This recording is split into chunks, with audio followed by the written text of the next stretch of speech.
Hello guys, let's welcome back to mechanical. நம்ம Tamil mechanical YouTube channel. இந்த ஷார்ட்டில் என்ன பார்க்க போகிறோம் அப்படின்னா, டிவிஎஸ் 50 வண்டி வந்து ஸ்லோ ஸ்பீடாக ஓட மாட்டேங்குது. ப்ராப்ளம் வந்து ஐடென்டிஃபை பண்ணவே முடியல. அப்படின்னா என்ன பண்ணணும் அப்படின்னா, கார்பரேட்டர் பாருங்கள், மேக்னட் சைடு பாருங்கள், கிளச்சு சைடு பாருங்கள். இந்த 3 சைடும் உங்களுக்கு கிளியராக இருக்கா?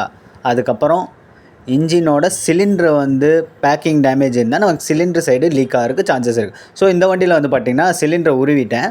அப்போது நான் ஐடென்டிஃபை பண்ண முடியல. அதனால் என்ன பண்ணுறேன் அப்படின்னா, சிலிண்டருக்குள்ளே, அதாவது இன்ஜின் பாடிக்குள்ளே நான் பெட்ரோல் வந்து ஊற்றிக்கிறேன். இப்போ வீடியோவில் பார்த்துட்டே இருங்க. ஆக்சுவலாக பெட்ரோல் வந்து நமக்கு ரீட் வால் வழியாக வந்து இந்த ஃப்ளாஞ்சு வழியாக நமக்கு லீக்கேஜ் ஆகிட்டே இருக்கும். ஓகேங்களா? இதை நல்லா தெளிவாக பார்த்துங்க எப்படி வருது அப்படிங்கிறத. ஓகேவா? நான் இன்ஜின் பிஸ்டன் கீழே இருக்குது பார்த்தீங்களா, அந்த ஹோல்ஸுக்குள்ளே நான் வந்து ஃபுல்லாக வந்து பெட்ரோலை வந்து ஃபில் பண்ணிக்கிறேன். ஓகேங்களா? இது பார்த்தீங்கன்னா ஓல்டு மாடல் வண்டி. அந்த இன்ஜினோட பேக்கிங் பாருங்கள், சைஸு எப்படி இருக்குங்கிறது.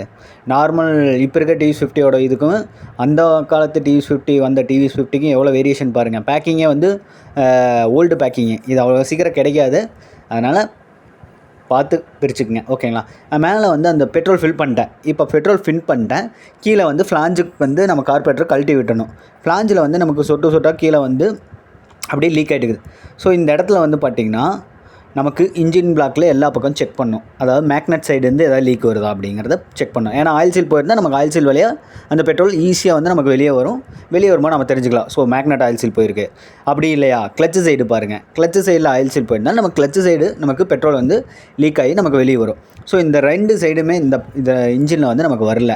இதில் என்ன வருது அப்படின்னா, நமக்கு கார்பரேட்டரில் இருக்கிற ஃப்ளாஞ்ச் இருக்குது பார்த்தீங்களா, இந்த ஃப்ளாஞ்சு சைடு டேரெக்டாக வருது. ஃபஸ்ட்டு பெட்ரோலை ஊற்றும் போது நீங்கள் ஃப்ளாஞ்சை வந்து கையில் வச்சு அடைச்சி பிடிச்சிக்குங்க. ஓகேங்களா? அடைச்சி பிடிச்சிட்டு அப்புறம் பெட்ரோல் ஊற்றுங்க. இப்போ நான் ஃப்ளாஞ்சை விட்டு கையை எடுத்துட்டேன். அந்த ஃப்ளாஞ்சில் இருந்து பாருங்கள் சொட்டு சொட்டாக போடுது. இப்போ நமக்கு ரீடு வால்வ் போயிருந்துச்சு அப்படின்னா, இந்நேரம் பெட்ரோல் வந்து சல்லுன்னு வந்து மேலே ஊற்றின பெட்ரோல் எல்லாமே ஸ்பீடாக வந்து நமக்கு கீழே வந்துடும். இப்போது நமக்கு ரீடு வால்வும் இதில் வந்து ப்ராப்ளமே கிடையாது. ரீடு வால்வும் ப்ராப்ளம் கிடையாது, மேக்னட் ஆயில் சீலும் போகல, கிளச்சு சைடு ஆயில் சீலும் போகல. ஸோ இதில் என்ன ப்ராப்ளமாக இருக்குது அப்படின்னா, ஓல்டு கார்பரேட்டருங்க. இந்த கார்பரேட்டர் கண்ட்ரோலே வரல. அதனால் கார்பரேட்டர் தான் மாற்றிருக்கோம். இதுக்கு முன்னாடி கிளச் ஆயில் சீல் மாற்றிருப்போம். கிளச் ஆயில் சீல் மாற்றிட்டாங்க. அப்புறம் மேக்னட் ஆயில் சீலும் மாற்றிட்டாங்க. ப்ராப்ளம் கண்டுபிடிக்கவே முடியல. நாம் வந்து மிஷின் ஸ்பேயரோட கார்பரேட்டரை போட்டு செக் பண்ணோம். இதெல்லாம் செக் பண்ணதுக்கப்புறம் கடைசியாக கார்பரேட்டர் செக் பண்ணியிருக்கோம். இது ஒரு நாள் வேலை இழுத்துருச்சு. கண்டிப்பாக இந்த மாதிரி ப்ராப்ளம் சிக்கிட்டீங்க அப்படின்னா ஒன்றுமே பண்ண முடியாது, பெண்ட் எடுத்துகிற வேலை. ஓகேங்களா? அதனால் கார்பரேட்டரை மாற்றி போட்டு செக் பண்ணால் வண்டி நீட்டாக ஸ்லோ ஸ்பீடு ஓடுதுங்க.